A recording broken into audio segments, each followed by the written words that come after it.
दोस्तों, फिल्म लाल सिंह चड्ढा बड़े पर्दे पर रिलीज हो चुकी है और इसकी कहानी और डायलॉग मिल गई है हमें। जितनी उम्मीद थी ना, उससे 100 गुना बड़े एजेंडाधारी निकले आमिर खान। जी हाँ, आपको सुनकर यकीन नहीं होगा, एजेंडा इतना बड़ा कि जिसे सुनकर आपके पैरों के नीचे भूचाल आने वाला है। आप वीडियो को लाइक कर लीजिए और शेयर का बटन दबा दीजिए, क्योंकि जरूरी है। आमिर ने इस बार एजेंडा की सारी हदें पार कर दी है। शाहरुख खान ने फिल्म बनाई every Khan is not the terrorist, तो आमिर ने उससे 100 कदम आगे जाकर बना दी every terrorist is not bad. जैसे केजरीवाल साहब कहते हैं ना कि हम तो स्वीट आतंकवादी हैं, दुनिया का सबसे स्वीट आतंकवादी होऊंगा। क्या बोला तूने? जो वैसे ही एक बहुत नेक दिल टेररिस्ट है इस फिल्म में, जिसे लाल सिंह चड्ढा कारगिल के वॉर का उठाकर अपने देश से लाता है।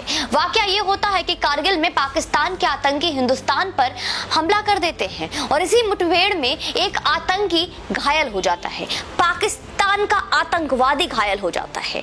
लाल सिंह चड्ढा बने आमिर खान जब अपने तरफ के घायल साथियों को उठाकर सुरक्षित जगह पर ला रहे होते हैं, तो वो आतंकी को भी उठाकर ले आता है, जो बाद में आमिर खान की चड्डी बनियान कंपनी का मार्केटिंग हेड बनकर कंपनी को संभालता है। अब इस वाक्य में फिल्म के लॉजिक की जो वाट लगाई गई है वो देखिए। पाकिस्तानी आतंकी खुलेआम हिंदुस्तान में घूम रहा है। कायदे से जो युद्ध बंदी बनना चाहिए या वापस पाकिस्तान भेज देना चाहिए या किसी हिंदुस्तान के जेल में होना चाहिए, वो हिंदुस्तान में रह के हिंदुस्तान के उन फौजियों को गाली भी दे रहा है जिन्होंने उसे गोली मारी। लाल सिंह चड्ढा एक पाकिस्तानी आतंकी को अपना सबसे बड़ा मेंटोर कहता है। कमाल है ना।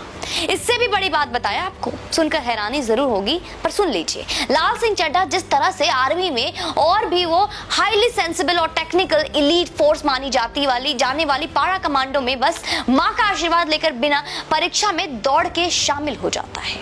माँ कहती है पूजा पाठ से मलेरिया फैलती है। देश में ऐसे संवाद में अगर पूजा पाठ के साथ नमाज भी जोड़ देते तो शायद पोल ना खुलती आमिर की।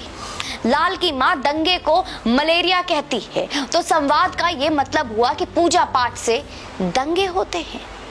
क्या बात है ना, क्या एजेंडा है, क्या संदेश दे रहे हो। अब फिल्म की अभिनय की बात भी कर लेते हैं, वो भी बहुत जरूरी है ना। मिस्टर परफेक्शनिस्ट है। फिल्म में अभिनय के मामले में अगर किसी पर आपकी नजर कुछ पलों के लिए टिकेगी तो वो भी किरदार है आमिर खान के। बचपन का रोल निभा रहे एक बच्चे का, एक लड़के का। आमिर ने तो अपनी एक्टिंग के नाम पर जो कचड़ा किया है, जो रायता फैलाया है, वो तो बियॉन्ड लिमिट है दोस्तों। करीना फिल्म में क्यों थी पता नहीं, क्या कर रही थी ये भी पता नहीं। ये समझने के लिए आपको बहुत देर तक आप सोचे, यकीन मानिए फिर भी आप नहीं सोच पाएंगे और समझ नहीं पाएंगे।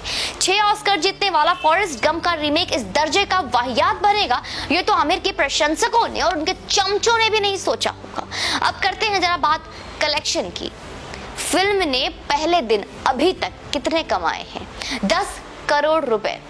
और यह आंकड़ा कितना बड़ा है इस बात का अंदाजा इस बात से लगता है कि इस वर्ष के महा फ्लॉप फिल्म बच्चन पांडे ने भी पहले दिन ओपनिंग में 13 करोड़ रुपए की कलेक्शन किए थे।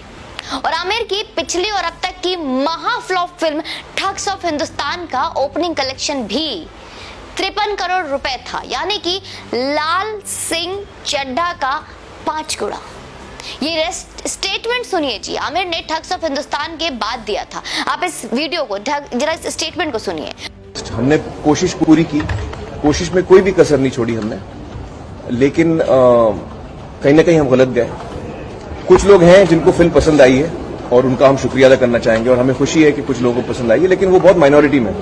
ज्यादातर लोगों को फिल्म पसंद नहीं आई हमारी, और इस बात का हमें एहसास है। तो यकीनन कहीं ना कहीं हम गलत गए और मैं उस बात की पूरी जिम्मेदारी लेता हूं। अब आप अंदाजा लगा लीजिए कि आमिर लाल सिंह चड्ढा के बाद अब क्या बयान देने वाले हैं। बात का सार ये है कि फिल्म बहुत ही बकवास है और ये फिल्म जो भी कमाएगी वो अपने गंदे एजेंडे की वजह से, अपने चमचे की वजह से कमाएगी। और इस फिल्म के साल की सबसे बड़ी ये फ्लॉप फिल्म साबित होने वाली है। तो बार बार मेरा इसी कंटेंट पे वीडियो बनाना और एक संदेश बार बार मैं वीडियो के जरिए जो आपको दे रही हूं, ताकि आपके दिमाग में पूरे तरीके से ये बैठ सके कि ये जब भी किसी भी हालात में, किसी भी हालत में, किसी भी रूप में आपके और हमारे और सनातन के और हिंदू के और हिंदुस्तान के ना ये कभी थे, ना कभी हैं और ना कभी होंगे। आपने शायद किसी फिल्म में, किसी कहानी में या अपने किसी बुजुर्गों से, अपने दादा दादी या नाना नानी के किस्से सुने होंगे, एक मेढक और बिच्छू वाली। तो याद रखिएगा, बिच्छू की आदत है डंक मारने की, चाहे मेढक उसकी कितनी भी मदद करे। जब बाढ़ आती है ना, तो बिच्छू बस तैरते तैरते धीरे धीरे आती है और मेढक से कहती है मुझे मदद दो, मुझे पार करा दो। मेढक कहती है तुम तो मुझे डस लोगे, पर बिच्छू कहते नहीं, अगर मैं तुम्हें डस लूंगा तो मैं पार कैसे करूंगा, तुम तो मेरी मदद करोगे, तुम तो मेरे दोस्त हो। पर जैसे ही वो पार कराते हैं ना, अपने पीठ पे बिठाकर डस लेती है। और फिर बिच्छू कहते, मेढक पूछता है क्यों?